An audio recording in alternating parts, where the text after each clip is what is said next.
જય શ્રી કૃષ્ણ, રાધે રાધે. પ્રભુ નંદકુમાર ઉમેશ સ્વામીની વૃષભાનુજા કૃતાર્થમ ન સંશયો. દેશ વિદેશમાં વસતા મારા સર્વે વલ્લભના વાલા વૈષ્ણવો સૌને મારા જય શ્રી કૃષ્ણ. હવે વાલા વૈષ્ણવ, આપણે સૌ જાણીએ છીએ કે મહાપ્રભુજીનો ઉત્સવ નજીક આવી રહ્યો છે, એટલે પ્રાગટ્ય ઉત્સવના વધારે રૂપિયા આજે આપણે શ્રી મહાપ્રભુજીની જે વલ્લભ સાખી છે એમાંની એક સાખીનો ભાવાર્થ આપણે વાલા વૈષ્ણવ સમજીએ. પ્રેમ પારખી મિલે તાકો કરી મનુહાર 300 પ્રીતમ મિલે સબ સુખ દીજે વાર શ્રી વલ્લભ સબ સુખ દીજે વાર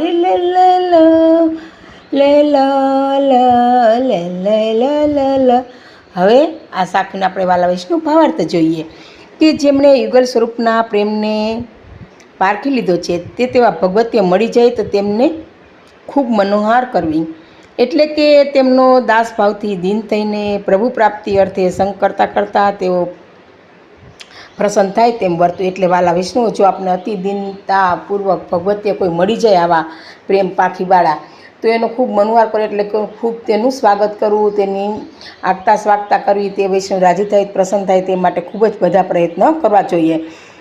અને એ વૈષ્ણવનું એ ભગવતીનું મન પણ સદા પ્રસન્ન રહે તેવું આપણે વાલા વૈષ્ણવ એવી રીતના વર્તવું જોઈએ, કારણ કે તેમનાથી જ પ્રીતમ સહજમાં મળી જતા હોય છે. એટલે કે આવા ભગવતીને પ્રસન્ન કરવાથી પ્રીતમ ઠાકોરજી મળી જતા હોય છે. તેથી તેમના પર બધા જ લૌકિક સુખો ન્યોછાવર કરી દેવા જોઈએ, એટલે કે તેમને જલ પાન ભોગ બધું લગાવીને પ્રસન્ન રાખવા જોઈએ.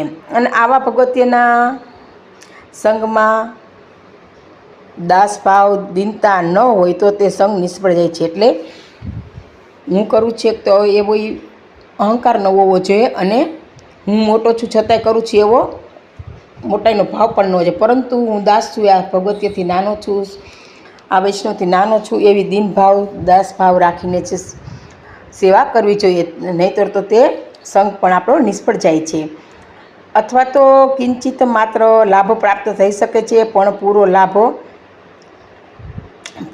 મળતો નથી, એટલે પૂરો રંગ લાગતો નથી. એટલે આપણામાં જે મોટાઈ હોય તો આપણે પૂરો રંગ ભગવતીનો લાગતો નથી. એટલે હંમેશા દાસ ભાવે દીનતા ભાવે આપણે આ કામ કરવું જોઈએ. હવે તે સંદર્ભમાં 3 જીવોએ ભગવતીનો સંગ તો કર્યો, પણ તેમાં પ્રથમ જીવનો કે કોઈ ફળ ન મળ્યું અને ઉપરથી ભગવતીએ ઉદાસ થઈ ગયા, એ આપણે વાલા વૈષ્ણવ પ્રસંગ જોઈએ. હવે બીજા જીવને જે ફળ મળ્યું પણ સાધારણ ફળ મળ્યું, પણ ત્રીજા વૈષ્ણવે સંપૂર્ણપણે ફળ મેળવી લીધું. તે 3 નામ છે, એટલે 3 વૈષ્ણવ છે, એના 2 વૈષ્ણવ ફળ ન મળ્યું, પરંતુ ત્રીજા વૈષ્ણવ ખૂબ ભગવતી હતા અને તેમણે શ્રી ઠાકોરજીની સેવા કરી અને જીવને ખૂબ જ આ ફળ મળ્યું, એટલે કે સંપૂર્ણ ફળ મેળવી લીધું. એ ભગવતીના નામ આપણે જોઈએ. પેલું છે રાજા માનસી, બીજું છે તાનસેન અને ત્રીજું છે રાજા આસ્કરણ. હવે કુંભનદાસજીના પદમાં પણ શ્રવણ કરતાની સાથે જ રાજા માનસી જાણી ગયો કે કુંભનદાસજી તો શ્રીનાથજીને વશ છે, એટલે કુંભનદાસ જે કહે છે તે શ્રીનાથજી કરે છે, એટલે શ્રીનાથજી કુંભનદાસને વશ છે.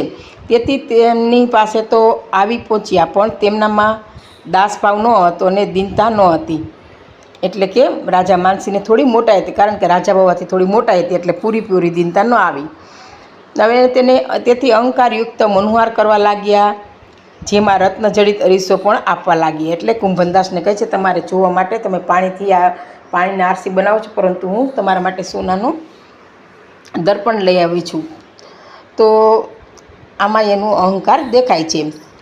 અને તથ્ય કુંભનદાસજીની આર્થિક સ્થિતિ વિશે જાણવા લાગ્યા. તેથી રાજા માનસીને કુંભનદાસજી જેવા દુર્લભ ભગવતીનો સંગ પણ ન ફળ્યો. એટલે કે ખબર હતી કે આટલા ભગવતીય છે, શ્રીનાથજી સખાની સાથે વાતો કરે છે, એવી રીતના શ્રીનાથજી રહે છે, છતાં પણ માનસીને થોડું મોટાઈ અહમપણું હતું, તો એ પણ આવા દુર્લભ ભગવતીનો સંગ ન કરી શક્યો.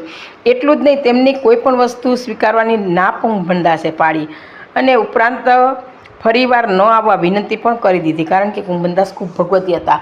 જો તે થોડા પણ આવા લોભ માયામાં ફસાઈ જાય તો ઠાકોરજીનાથી દૂર રહે, એટલે એને દીનતા ભાવ રાખીને સેવા કરી હતી. આવી કોઈ અલૌકિકતા જોતી નહોતી. એટલે તેણે રાજા માનસિંહને પણ સંભળાવી દીધું કે તમે બીજી વાર મારી પાસે ક્યારેય પણ વસ્તુની માગણી નહીં કરવાની, આપવાની નહીં, અને મારી ઘરે આવવું નહીં, એવી પણ વિનંતી કુંભનદાસે કરી દીધી.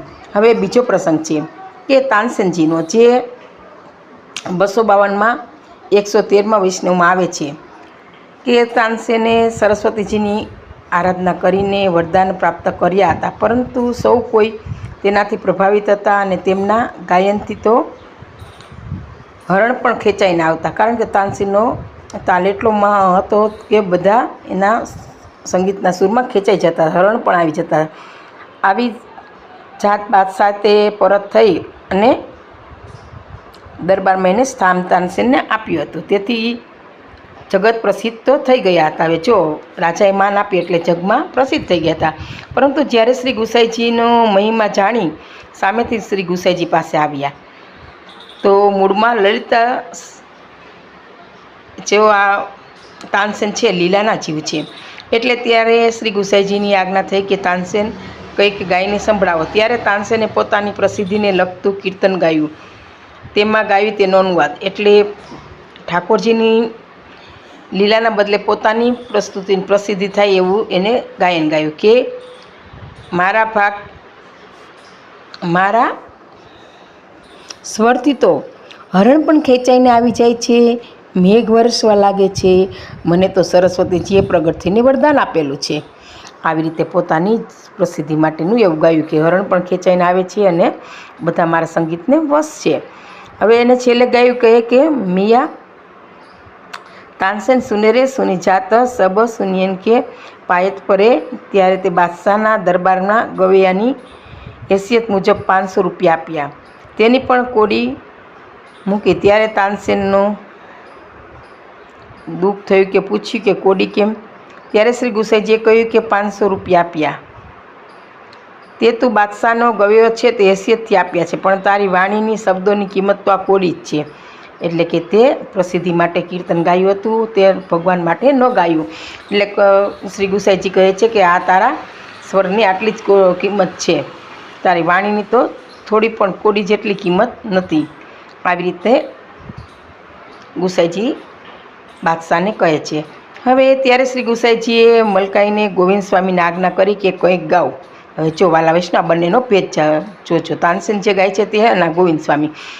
ત્યારે ગોવિંદ સ્વામીએ જે પદ ગાયું તેમાં શ્રી વલ્લભ નંદન રૂપ અનુપ સ્વરૂપ કહ્યો નહીં જાય, પ્રગટ પરમાનંદ ગોકુલ બસીએ સબ જગત હે સુખદાય.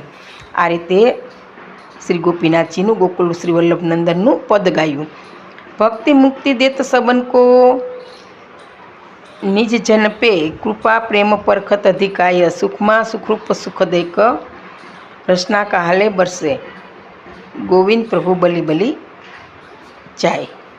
અને પછી તરત જ ગોવિંદ સ્વામીએ બીજું પદ ગાયું. તેમાં તેણે લીલાનું વર્ણન કર્યું. જો વાલા વૈષ્ણવો, આ પુષ્ટિજીવ અને મર્યાદા જીવનો ફરક છે કે તાનસેને પોતાના વખાણ માટે દરબારમાં ગાયું અને શ્રી ગોવિંદ સ્વામીએ શ્રી વલ્લભના અને લીલાનું પદ ગાયું કે હું સખી બપોરના સમયે ઝરખમાં બેઠી બેઠી હાર પરોવી રહી હતી, ત્યાં અચાનક નંદનંદન આવ્યા અને મને કાંકરી મારી અને મારા પર ધ્યાન ખેંચ્યું. ત્યારે નજીકમાં જ ગુરુજન ઊભા હતા, તેથી હું તે શરમની મારી ત્યાં જ ઊભી રહી ગઈ. ત્યારે દૂર દૂરથી નંદનંદને હાથ ઊંચો કરી મને ઇશારો કરી જે કેવું હતું તે જતાવી દીધું. આ સાંભળતાની સાથે તાનસેને કબૂલ કરી લીધું કે આ કીર્તનની આગળ મારું કીર્તન તો મખમલ પર પડેલા ડાક જેવું છે. એટલે તાનસેનને પણ ભૂલ સમજાઈ ગઈ કે આ ભક્ત માટે, લીલા માટે ગાય છે, કૃષ્ણ માટે ગાય છે. એટલે કહે છે મારું પદ તો નકામું છે. એટલે કોઈ મખમલનું સરસ મજાનું કાપડ હોય અને એના પર કોઈ ડાઘ પડે તો તરત જ ઉઠી આવે છે, દેખાઈ આવે છે, તો કહે છે મખમલના પર લાગેલો ડાઘ જેવું છે મારું કીર્તન. એમ એણે એની ભૂલ કબૂલ કરી લીધી. પછી તો શ્રી ગુસાઈજીથી નામ પામી અને સેવક થઈ ગોવિંદ સ્વામીથી માર્ગની પ્રણાલિકા અને કીર્તન શીખ્યા. પછી તો તાનસેનને શ્રી મહાપ્રભુજીમાં, શ્રી ગુસાઈજીમાં ખૂબ જ આનંદ આવ્યો અને તેઓ કીર્તન પણ શીખવા લાગ્યા. અને ત્યાર પછી શ્રી ગુસાઈજીની આજ્ઞાથી શ્રીનાથજી સન્મુખ કીર્તન પણ કરવા લાગ્યા. પછી ગુસાઈજીએ કહ્યું કે તું હવે કીર્તન કરવાને લાયક છે, એટલે શ્રીનાથજી સન્મુખ એ કીર્તન કરવા પણ લાગ્યા તાનસેન. પછી તો રાજા આસ્કરણની વાર્તા 123માં તાનસેનજીનો પ્રસંગ આવે છે કે તે ઘણું બધું કહી જાય છે કે એક વખત તાનસેનજી સામેથી આસ્કરણ રાજાને સંગીત પ્રેમી જાણી તેમની પરીક્ષા કરવા આવે છે. જો હવે તાનસેનને પણ પરીક્ષા કરવાનું મન થાય છે રાજા આસ્કરણનું, અને દરબારમાં એક યુગલ સ્વરૂપનું કીર્તન ગાય છે. તે સાથે જ આસ્કરણ રાજા તો મૂર્છિત થઈ જાય છે, કારણ કે જે ખૂબ જ ભાવિક વૈષ્ણવ હોય છે તેને ઠાકોરજીની લીલાનું ગીત સાંભળતા એને મૂર્છિત થઈ જાય. ત્યારે તાનસેનજી આ રીતે આસ્કરણ રાજા પર શ્રી ગુસાઈજીની સેવક થાય છે. આસ્કરણજીને પણ ગોવિંદ સ્વામીજીની પાસે કીર્તન શીખવાની આજ્ઞા થાય છે. ત્યારે તાનસેનજી આસ્કરણજી બંને ગોવિંદાસજીની સાથે રોજ રમણ રેતી જાય ને ત્યાં ગોવિંદ સ્વામીએ એ આસ્કરણને લીલાનો ક્રમ આ રીતે ત્રણેય સંગીત શીખતા હતા. હવે પ્રાતઃકાલથી લઈને શયન સુધી અને વર્ષ દિવસના ઉત્સવનો પ્રકાર બતાવ્યો. તે 1 મહિનો થયો, કારણ કે પુષ્ટિ માર્ગની રીત પ્રણાલિકા થોડી લાંબી હોય છે, એટલે તેના ઉત્સવનો બધો પ્રકાર કરતાં 1 મહિનો જતો રહ્યો. પછી ત્યાંથી શ્રી ગુસાઈજી પાસે 3 જણા જવા નીકળ્યા. ત્યારે માર્ગમાં તાનસેનજીએ કબૂલ કર્યું કે ગોવિંદ સ્વામીજીએ સઘળા કીર્તનનો પ્રકાર બતાવ્યો તે ખરો. તે આસ્કરણ જે સાંભળ્યો તેથી તેવી રીતે મેં પણ સાંભળ્યું, પણ મને આસ્કરણ પામી ગયો પણ મને કંઈ ખબર જ ન પડી, મને સમજાયો નહીં. એવું કેમ થયું? એટલે કે જ્યારે કૃષ્ણનું યુગલ સ્વરૂપનું ગીત ગાયું ત્યારે રાજા આસ્કરણ મૂર્છિત થઈ ગયો, અને તાનસેન કહે છે કે હું મૂર્છિત કેમ ન થયો, મારામાં શું વાંધો આવ્યો? એટલે ત્યારે રાજા આસ્કરણ કહે છે કે ગોવિંદ સ્વામીજી મોટા ભગવત્ય છે, તેથી જેમને વિચારો જેટલું દાન કરે તેટલું તેને મળી જાય એમાં. એટલે આ રીતે ગોવિંદ સ્વામીએ સમજાવ્યું કે મારું તમારું જોર ન ચાલે, અને થયું પણ એવું. તાનસેનજી બાદશાહનો વૈભવ ન છોડી શક્યા, અને જ્યારે આસ્કરણજીએ પોતાનું સઘળું રાજ્ય છે ન્યોછાવર કરી શ્રી ગુસાઈજી પાસે આવીને રહ્યા, પણ બંને દૈવી હતા, તેથી તેમની આખરે લીલામાં પ્રાપ્તિ તો થઈ જ.